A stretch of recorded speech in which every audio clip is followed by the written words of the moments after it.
நெடுந்தீவுக்கு நெடுந்தீவினுடைய வரலாறு என்பது ஒரு நாள் 2 நாள் அல்ல, ஆயிரக்கணக்கான வருடங்கள் வரலாறு. எங்களோட சேர சோழ பாண்டியன் காலத்தின் வரைக்கும் நீள்கின்ற வரலாறு.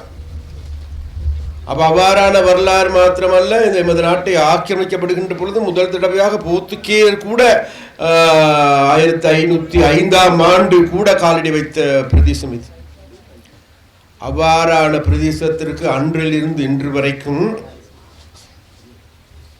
அதாவது எரிபொருள் நிரப்பும் நிலையம் ஒன்று இருக்கவில்லை.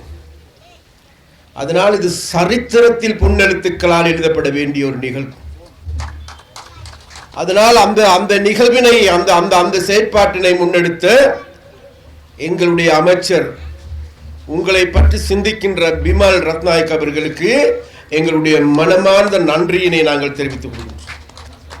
அது மாத்திரமல்ல, அந்த முடிவை எடுத்ததன் பிறகு அதை நடைமுறைப்படுத்துவதற்கு தன்னால் இயன்ற அனைத்து உதவிகளையும் செய்து இந்த இடத்திற்கு இதை உயர்த்தி வைத்து இன்றைக்கு அடிக்கல் நாட்டு விழா நடாத்துகின்ற அளவுக்கு உயர்த்திய எங்களுடைய பெற்றோரின் கூட்டு தாபனத்தினுடைய தலைவர் ராஜகுருணா அவர்களுக்கும் எனது மனமார்ந்த நன்றியை நாங்கள் தெரிவித்துக்கொள்வோம். எந்த வகையில் எடுத்துக்கொண்டாலும் கூட இன்றைக்கு உங்களுக்கு எல்லோருக்குமே தெரியும், இன்றைக்கு அதாவது இந்த எரிபொருள் நிரப்பு நிலையம் மாத்திரமல்ல, இங்கு இருக்கின்ற வீதிகள், இங்கு இருக்கின்ற குளங்களா, இங்கு இருக்கின்ற பாடசாலைகளா, அல்லது இங்கு இருக்கின்ற வைத்தியசாலையா, அனைத்துக்குமான உதவிகளை அனைத்தையும் ஒரு புதிய கோணத்தில் இருந்து புதிதாக நிர்மாணிப்பதற்கான செயற்பாடுகளை முன்னெடுத்து வருகின்றனர்.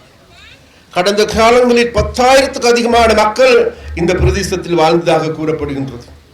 இன்றைக்கு மிகவும் குறைவான மக்கள் இருக்கின்ற போதிலும் கூட, ஒரு 1000 குடும்பங்கள் கூட இல்லாத நிலைமையில் இருக்கின்ற போதும் கூட, அந்த பழைய காலத்தின் நிலைமைக்கு எமது நெடுந்தீவு பிரதேசத்தை முன்னேற்றுவதற்கான அனைத்து நடவடிக்கைகளும் எங்களுடைய அரசாங்கத்தின் கீழ் முன்னெடுக்கப்படுகின்றது.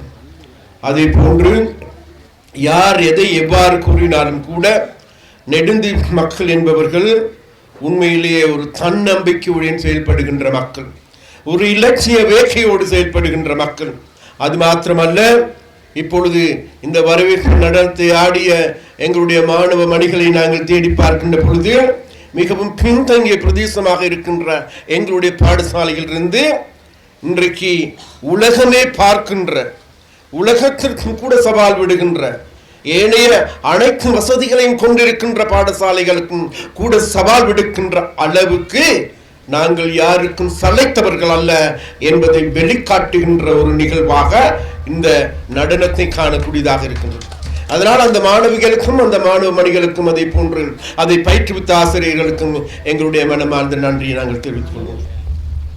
அது மாத்திரமல்ல, இந்த இம்முறை எடுத்துக்கொண்டால் எங்களுடைய விசேடமாக எங்களுடைய அமைச்சின் கீழ், எனது அமைச்சின் கீழ் 17 மில்லியன் ரூபாய்க்கான செயற்பாடுகள் ஆரம்பமாகும். அடுத்த வருடம் 150 மில்லியனுக்கான செயற்பாடுகள் முன்னெடுக்கப்படுகின்றது. அது மாத்திரமல்ல, எங்களுடைய பிரஜாசக்தி நிறுவனத்தின் கீழ் செயற்பாடுகள் எடுத்துக்கொண்டால் 32 மில்லியன் ரூபாய் அதற்காக நிதி ஒதுக்கீடு செய்யப்பட்டிருக்கின்றது. அது மாத்திரமல்ல, இப்பொழுது சற்று முன்னர் எங்களுடைய விளையாட்டுத்துறை அமைச்சரோடு பேசுகின்ற பொழுது உங்களுடைய பாடசாலை மைதானத்தை புனரமைப்பதற்காக அவர் சொல்லுகின்றார் 10 மில்லியன் ரூபாய் பெற்றுத் தருகின்றேன் என்றும் கூட கூறியிருக்கிறார். அந்த வகையில் இன்றைக்கு இருக்கின்ற நெடுந்தீவு அல்ல, நாளைக்கு இதைவிட ஒரு மாற்றமான புதிய கோணத்தில் புத்தளிச்சு பெறுகின்ற ஒரு நெடுந்தீவாக கட்டியெழுப்ப வேண்டிய தேவை இருக்கின்றது. அந்த நெடுந்தீவை கட்டியெழுப்புவதற்கு நெடுந்தீவில் இருக்கின்ற மக்கள் தாங்களுடைய பழைய காம்பீரத்துடன், பழைய கௌரவத்துடன் தலை நிமிர்ந்து நாங்கள் நெடுந்தீவான்கள் என்கின்ற கூறும் அளவு இன்றைக்கு எடுத்துக்கொண்டால் இந்த தீபக பிரதேசம் என்பது பின்தங்கிய பிரதேசம் என்று பறைச்சாற்றுகின்ற பொழுது, எல்லா வகையிலும் கூட இன்றைக்கு பின்தங்கி இருக்கின்றது என்று கூறப்படுகின்ற பொழுது, நாளைக்கு எங்களுடைய அரசாங்கத்தினுடைய செயற்பாட்டின் கீழ் நாளைக்கு நெடுந்தீவில் வாழ்கின்ற அனைவரும் நாங்கள் நெடுந்தீவர்கள் என்கின்ற பெருமையோடு கூறுகின்ற ஒரு நிலைமையை ஏற்படுத்துகின்ற செயற்பாடுகளையும் அபிவிருத்தி வேலை திட்டங்களையும் முன்னெடுப்பதற்கு எங்களுடைய அரசாங்கம் தயாராக இருக்கின்றது. அந்த செயற்பாடுகளுக்காக வேண்டி உங்களுடைய பிரதேச செயலாளர், உங்களுடைய மாவட்ட அரசாங்க அதிபர், அதே போன்று இங்கு இருக்கின்ற அரசாங்க ஊழியர்கள், இங்கு இருக்கின்ற மக்கள் அனைவரும் ஒருமுகமாக இருந்து கொண்டு ஒன்றாக செயற்படுங்கள் என்று கேட்டுக்கொண்டு உங்களிடம் விடைபெறுகின்றேன். நன்றி, வணக்கம்.